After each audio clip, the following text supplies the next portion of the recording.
So, good morning everyone. So I will give quick updates about the recent updates related to the WPC plug test and the roadmap followed by that. What is beyond 25 watt, and also we will discuss about the GRL tool, how it can help to the ecosystem.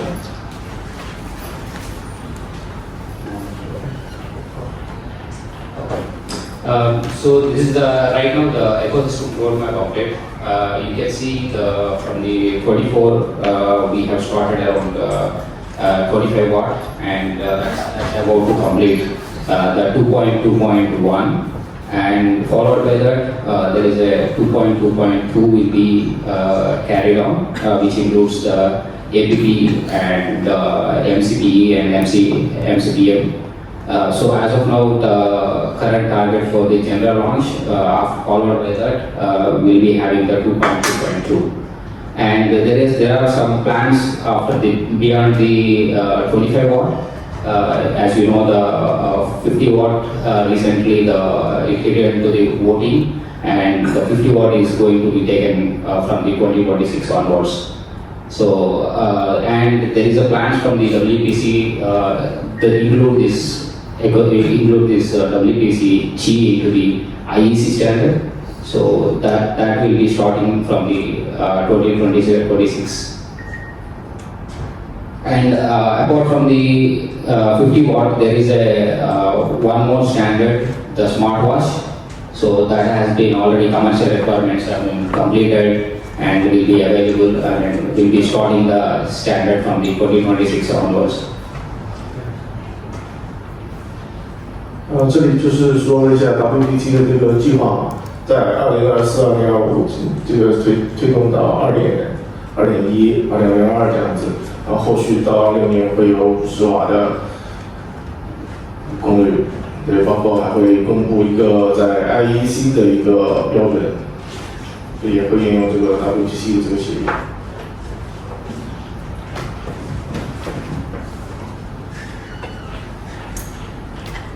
So G development experience, if you see from the past few years, so what happened is from the 2010 to 2021, it is a very slow pace. So you will be seeing only the 5 watt and then 15 watt development happened for the couple of years. Whereas if you see from the 2022 to 2025, this is a rapid development is going on. And within the 2 years of time, 2-3 years of time, the MPP spec has been developed, and followed by that there is a 15 watt and 25 watt, and then now it is a 50 watt. So the rapid development is going on in the 25 and 26 as well. So expect the more and more innovations in the chip development. 这也就是说，从10年开始，从1.0到后面一直到21年的1.3，就是从前面的发展可能会稍微有点慢，就是相比现在将来的发展，可以看到后面到25瓦到50瓦，就是整个节奏会变得很快。Just go on. So this is beyond the 25 watt. And now the other agenda what I have is the key features of C 2.2, and followed by that we will check the compliance testing and what updates we have from the GRL, and the certification soft launch and fast follow launch, and how our GRL tools can help to the ecosystem to certify your products to 45 watt.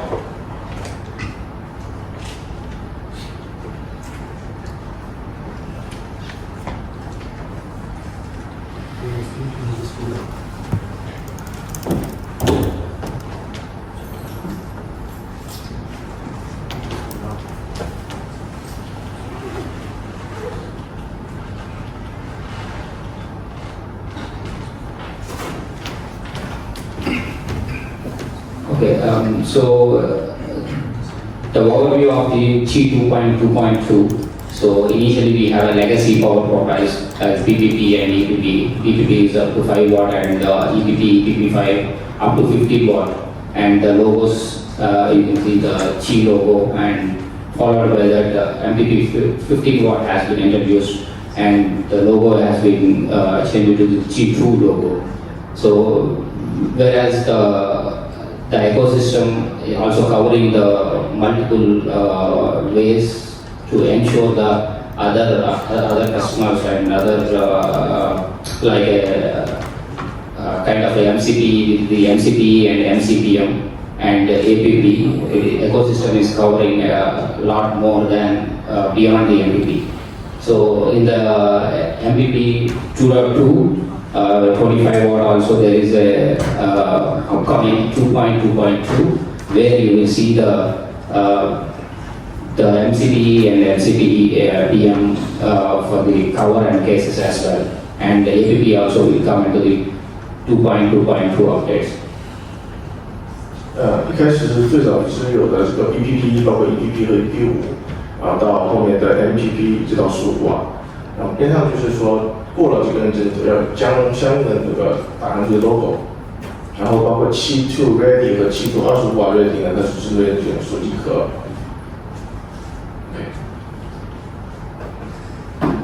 So the major specification changes from the 2.1 to 2.2.1. The power level got increased to the 25 watt, and there are power modes specification introduced. This is a new one. The LPM, NPM, and HPM and CPM, and CTX and CRX dynamic switchings, both from the transmitter side and receiver side. There is a switches, capacitor switches, which needs to be turned on to ensure the reaches to the 25 watt.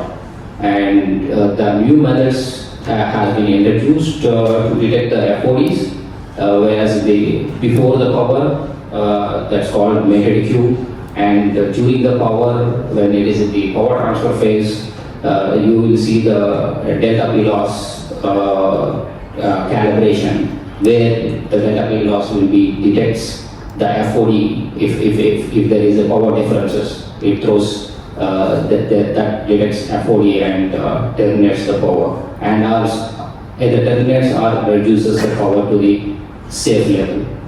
And there is a new feature, the gain linearization, okay, which is to fast convergence to the direct target level to reach it. So the gain linearization has been implemented, and WPC has been introduced ESDF, which is mandatory now. So you have to go provide your device details prior to the testing, and then that can be fed to the tool to test before even the starting the certification testing. 这里主要介绍了就是22.2这边更新的一些主要内容，是公率到25瓦，然后4种功率模式，然后是一个T叉动态的电容切换，还有一个 FOT 的检测。我们最后还有一个新加的 ESDF， 就是 WPC 它新增的一个需要在测试前去导入的一个文件。这个后面到时候我们演示会具体可以细聊。Okay, so power modes, why the power modes are introduced is for the TX to use the best hardware method and algorithm, and power modes give higher efficiency and reduce risk of the lower voltage production. So these are the main reasons to introduce the power modes. And the reason for difference adapter voltage is increase the efficiency and deliver minimum power in case of the low power adapter is connected, so that will be boosted up and ensures that the minimum power will be provided to the device.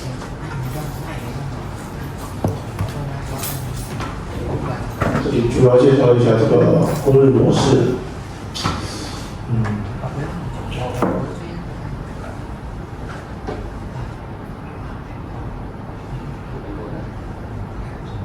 它就是说不同模式下，它支持的功率和电压档，包括这个切换的这个电容值是怎么做切换。OK， go。As I told you, there is a new F40 detection techniques has been introduced in the 2.2 to ensure the safe powers has been transferred between the TX and RX. So the one is the open air queue uses the analog pin before PRX, even the place on the even before placing the PRX onto the PTX. And if no valid pin detected, that limits the power to the below it halts the transfer. The other one, mated queue, this is once you place the TX and RX coupling and analyzes the Q and F values. So which uses the mated queue uses the open air parameters and it calculates the Q deflection and F deflection and check the threshold estimations and use these coefficients stored by the PRX and validate in the PTX. 这个是新增的 FOD 检测的技术，它就增加了几个参数，它可以在你调整功率过程中，如果你有新放的这个异物呢，它都可以检测到。这些到我们后面车厢里面会有的。Go. The other two parameters which will be used for the F40 detection is the new MPLA2. Earlier it was in the MPLA. Now the new method has been introduced, MPLA2. It detects F40 during the active power, during the power transfer phase, which is when the power is in the transmitting already. When it is in the 15 watt range, that will be detected if there is an F40 or not. Uses the real-time matrix like Vrect, Irect and TX AC current in this MPLA2 method. And less accurate at higher loads, so at greater than 15 watt. And the other one, the DP loss calibration, it requires 15 watt to 25 watt range. Once the device power reaches the 15 watt, and then the DP loss calibration starts and checks whether the required power in the range or not, and estimates the power loss delta, which is a delta P loss we call, across the coil length. And depends upon validation and calibration phase, no movement and no F40 present in this. 然后这里是两个就是 FOD 的新技术，分别有那种几个特点。上面的 MPLA2呢，它就是实时传输过程中它能检测到 FOD， 然后可以它对比实时采集到的那个电压电流值，然后去计算出它那个损失的那个功率。So this is a flow diagram of the FOD methods. So where exactly each phase in which phase the open air queue will come. This is before even the power, and during the digital in stage, mated queue will be verified, and the MPLA will be introduced.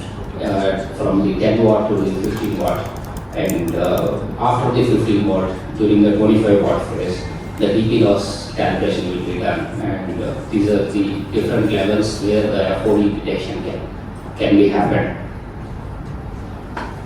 它这个检测模式呢，它就是去在不同的几个档位，它去做一个 calibration， 然后它去检测你的这个 FOD。So the general tool to test 2.2.1 and certification related updates.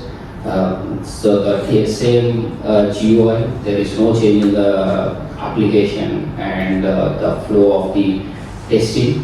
So only the new field has been introduced as ESDF, which is mandatory to load before even start of the testing. So we have been providing two options. One is compliance and one is pre-compliance. So in the compliance, you must have to load the ESDF, and accordingly all the fields will be filled out, and as per the ESDF fields, the test cases will be listed and testing will be done. Whereas in the pre-compliance, you have options to choose on your own ESDF.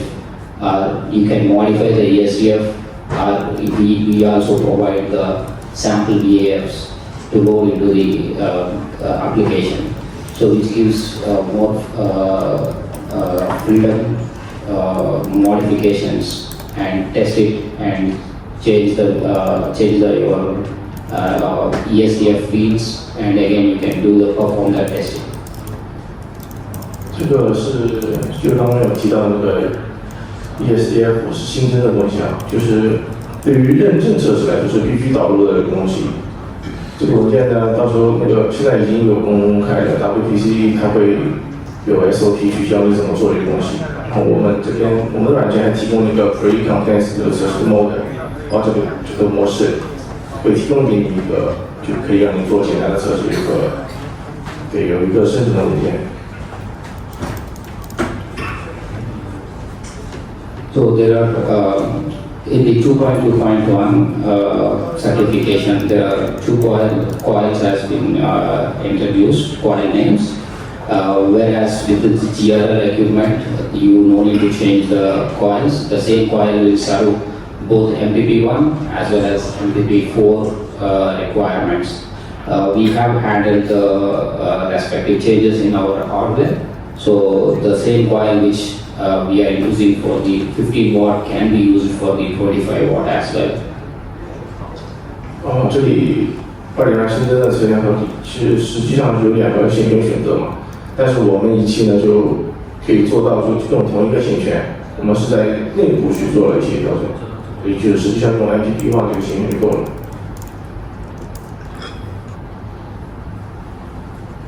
So these are the test lists from the 2.2, 2.1, 2.2.1 testing requirements.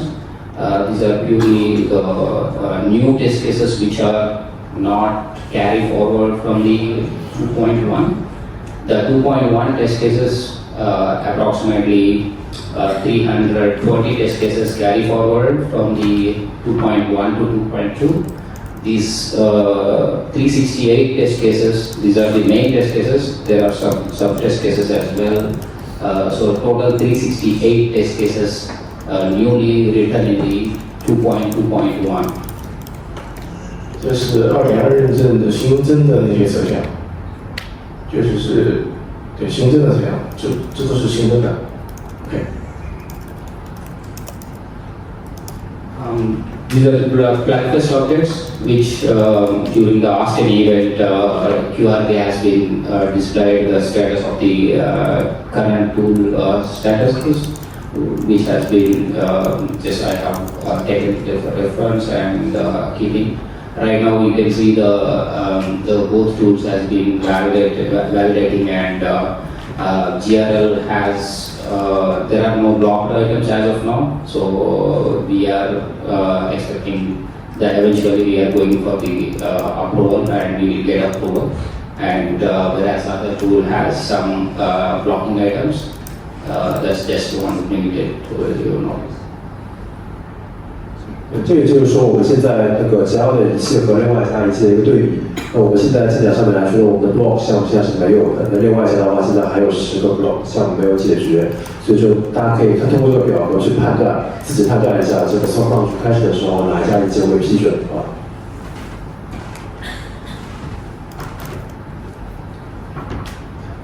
These are the soft launch and fast follow launch, how the products are eligible, and how many products from each company is eligible details. So for regular members, soft launch is allowed, and even the fast follow launch. And from the PTX and PRX, each company only one product per company is available for the soft launch. And right now 14 PTX and 3 PX products selected, based on the number of black tests they have attended and the maturity of the implementation based on the black test results. So overall, WPC used the black test results, testing results. So based on that, they have selected the PTX and the PRX products for the soft launch. And the testing done at selected ADLs already has been displayed by our team. And the eligible for the IOP event and IOP test bed for the soft launch products are eligible. And the certification will occur on date of BOD, the expecting end of this month it will be ready. 这里说了 soft launch 的一个细节啊，就是针对会员，然后看 soft launch 有几个在测试的产品，14个起效，3个2强，然后 soft launch 也需要做这个可以做 IOP 的这个测试。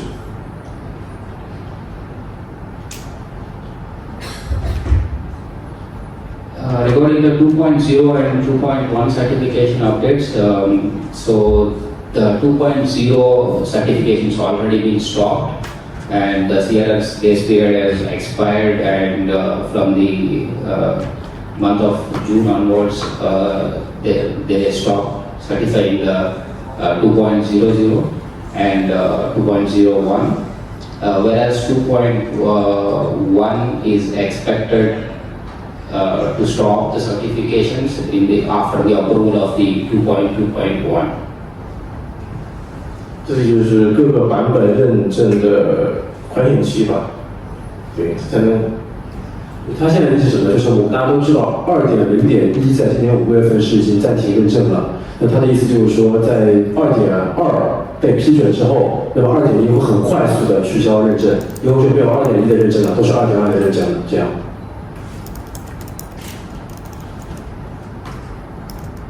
So these are the general equipment which you require for the certifying your products with respect to the BPP and EPP, EPP5 and MPP. For the transmitter products, you require the C3 TPR equipment and the MPP TPR equipment.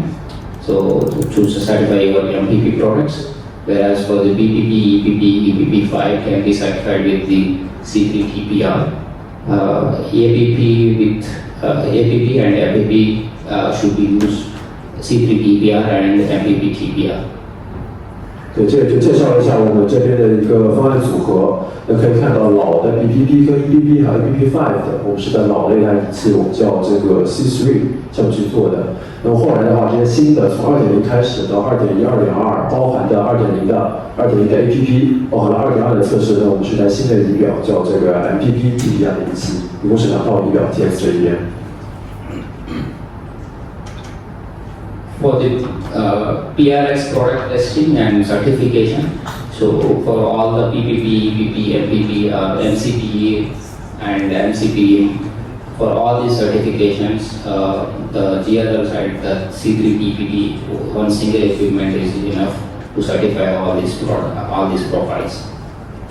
对，就 RX 这里边我们觉得简单一点，那所有的从 BPP 到 MPP 的 MCPE 跟 CPM， 包括现在的2.2，那我们都是通过一台仪表，就 C3 TPT 这一台可以全部 cover 就。